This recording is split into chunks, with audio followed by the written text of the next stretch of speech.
Hello students, আমি Moumita ma'am. আশা করি তোমরা সকলেই খুব ভালো আছো। Welcome back to our channel. আজকে আমি তোমাদের সেকেন্ড সেমিস্টার মাইনর ইংলিশের লিটারারি টার্মসের মধ্যে থেকে সেকেন্ড যে টার্মটা আছে পেরিপেটিয়া, তার উপর আজকে ক্লাসটা নেব। তো পেরিপেটিয়া হচ্ছে খুবই পপুলার একটা লিটারারি টার্ম, একটা ড্রামাটিক টার্ম, যেটা আজকের ক্লাসে তোমাদের সঙ্গে আলোচনা করব। তো চলো দেরি না করে শুরু করে দিই আজকের ক্লাসটা। দেখো, তোমাদের এর আগের দিন আমি অ্যানাগনোলিসিস করিয়েছিলাম, তো সেটার সাথে পেরিপেটিয়া কোথাও গিয়ে একটু সিমিলার আছে, কিন্তু ডিফারেন্সিয়েট করাটাও কিন্তু ইজি। ঠিক আছে, দেখো কি বলেছে। Peripeteia is a literary term referring to a sudden and unexpected reversal of fortune in a story, often changing a character situation dramatically. এটা হচ্ছে মানে এরকম একটা ঘটনা বা এরকম একটা মোমেন্ট যেখানে চরিত্রগুলোর জীবনটা বদলে যাচ্ছে, মানে এমন কিছু ঘটনা ঘটছে, গল্পের মধ্যে একটা টুইস্ট বলতে পারো, এমন একটা টুইস্ট আসে যেখানে গল্পে যে ক্যারেক্টার থাকে তাদের সিচুয়েশন, তাদের অবস্থা, তাদের মানে সমস্ত কিছু এক নিমেষে বদলে যায়। মনে করো যে মানে কীভাবে বদলে যায়, মনে করো যে ভালোর থেকে খারাপের দিকে বা খারাপ থেকে ভালোর দিকে আসছে। এই যে সাডেন চেঞ্জটা, ক্যারেক্টারদের লাইফে যে সাডেন চেঞ্জটা ঘটে, সেটাই কিন্তু peripeteia. Aristotle discuss peripeteia in Poetics. ঠিক আগেরটায় আমি তোমায় পড়িয়েছিলাম যে এই যে ড্রামাটিক টার্মগুলো, লিটারারি টার্মগুলো, এগুলো হচ্ছে পোয়েটিক্স গ্রন্থটার মধ্যে দেওয়া ছিল, যেটা লিখেছেন হচ্ছে Aristotle. Describing it as a key element of tragedy where a character's fate shifts from good to bad or vice versa due to unforeseen circumstances. মানে হঠাৎ কোনো এমন কিছু ঘটলো, এমন একটা ঘটনা ঘটলো, সেটা হতে পারে কোনো একটা কিছু সত্যি জানতে পারার ক্ষেত্রে বলো বা কোনো একটা ঘটনার ক্ষেত্রে বলো, যখন চরিত্রগুলোর জীবনে একটা বিরাট বড় পরিবর্তন আসে, বলতে পারো যে ওদের জীবনটা মানে একভাবে চলছিল, মানে ভালোভাবে চলছিল, সেটা খারাপভাবে চলা শুরু হচ্ছে কোনো একটা ঘটনার জন্য বা কোনো একটা কিছুর মাধ্যমে। তো সেটাকে আমরা পেরিপেটিয়া বলবো। ঠিক আছে, অ্যানাগনোলিসিসে কী ছিল যে ওখানে কোনো ট্রুথ রিভিল হচ্ছে, আর পেরিপেটিয়া হচ্ছে কি যে এখানে এমন কোনো একটা ঘটনা ঘটছে যার জন্য কিন্তু ক্যারেক্টারদের জীবনটা পরিবর্তন হচ্ছে, তো তাদের লাইফে ডাউনফল শুরু হচ্ছে, ভালো থেকে খারাপের দিকে যাচ্ছে সময়টা।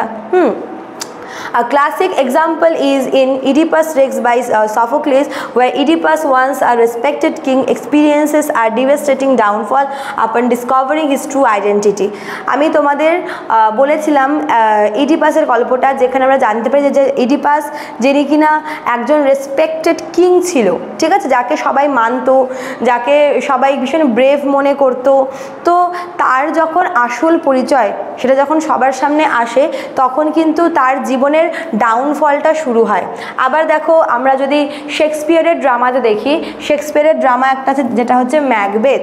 ঠিক আছে, ম্যাকবেথ ভালো একজন জেনারেল ছিল, ভালোভাবে দিন চলছিল, কিন্তু যখন ওই উইচেসরা, ঠিক আছে, ওই উইচেসগুলো যখন তাকে প্রফেসি দেয় যে সে ভবিষ্যতে এরকম পোস্টে যাবে বা এরকম তারপর থেকেই কিন্তু সে ওই প্রফেসিগুলোকে জোর করে ফলাতে চেয়েছে, এবং তার জন্য কিন্তু সে একটা মানে ইনএভিটেবল ডাউনফলের দিকে তার জীবনটা কিন্তু এগিয়ে যায়। ঠিক আছে, peripeteia highlights tension and emotional impact. এখানে আমরা একটা টেনশন দেখতে পারবো, আবার একটা ইমোশনাল ইম্প্যাক্টও দেখতে পারবো। ঠিক আছে, keeping the audience engage as character struggle against fate or their own choices. কি হয় যে এখানে মানে গল্পটার ক্যারেক্টারদের পাশাপাশি অডিয়েন্সরাও কোথাও গিয়ে কিন্তু তাদের এই লড়াইতে সাথে থাকে এবং দেখে যে তাদের এই যে স্ট্রাগলটা, যেটা তাদের নিজস্ব মানে পথেই হচ্ছে, মানে যেরকম মনে করো যে ম্যাকবেথ তার যেটা পথ, মানে সে যেই পথে যাচ্ছিল ভালো থেকে খারাপ হওয়ার পথে, সেই পথটা সে নিজে পছন্দ করেছে, তার নিজের চয়েস ছিল সেটা, এবং তার জন্য তাকে কি স্ট্রাগল করতে হয়েছে। আবার ইডিপাসেরটা দেখো, ইডিপাসেরটা কিন্তু যেটা হচ্ছে সেটা তার স্বইচ্ছায় না, সেটা ওর ফেট ছিল, সেটা ওর ভাগ্য ওরকম ছিল। তো এরকম আমরা দেখবো যে পেরিপেটিতে ক্যারেক্টাররা সে ভাগ্যের জেরে বলো বা নিজের ইচ্ছায় বলো একটা পথ বেছে নেয়, যেটা তাদের জীবনটাকে দুর্বিষহ করে তোলে এবং একটা ট্র্যাজিক ডাউনফল দিয়ে কিন্তু গল্পটা শেষ হচ্ছে, তাদের জীবনটা শেষ হচ্ছে। অফেন পেয়ার্ড উইথ অ্যানাগনোরিসিস বা রিকগনিশন যেটাকে আমরা বলি, peripeteia is a powerful narrative device that underscores themes of destiny, irony and human vulnerability in literature. তো অনেক সময় আমরা যেটা বললাম তোমাদের যে পেরিপেটিয়ার সাথে কিন্তু অ্যানাগনোরিসিসের অনেক মিল আছে, এবং সেখান থেকে আমরা দেখব যে এটা ড্রামাতে একটা অনেক কিছু বোঝায়, ঠিক আছে। যেরকম হচ্ছে তোমার হচ্ছে ডেস্টিনি বোঝাচ্ছে, তারপর যে আইরনি বোঝাচ্ছে, হিউম্যান ভালনারেবিলিটি বোঝাচ্ছে, এই সমস্ত কিছু কিন্তু আমরা পেরিপেটিয়ার মাধ্যমে বুঝতে পারি।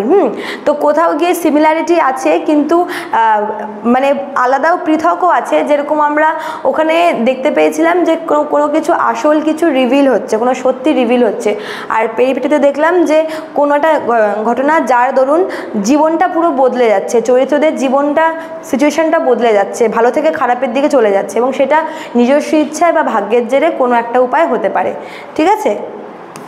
তো এই ছিল তোমাদের আজকের ক্লাসটা। শেষ করার আগে বলে রাখি, যারা আমাদের কাছে অনলাইনে পড়তে চাও তারা এখানে দেওয়া দুটো নাম্বারের মধ্যে কোনো একটা নাম্বারে আমাদের সঙ্গে যোগাযোগ করে নিতে পারো। এই দুটো নাম্বার হচ্ছে আমাদের সেন্টারের হেল্পলাইন নাম্বার। যারা ভাবছো যে আমাদের কাছে অনলাইনে পড়বে তারা নাম্বার দুটোর মধ্যে কোনো একটা নাম্বারে কিন্তু যোগাযোগ করে নিতে পারো, ঠিক আছে। চলো আজকে এতটুকুই থাকলো, দেখা হচ্ছে নেক্সট ক্লাসে। Thank you.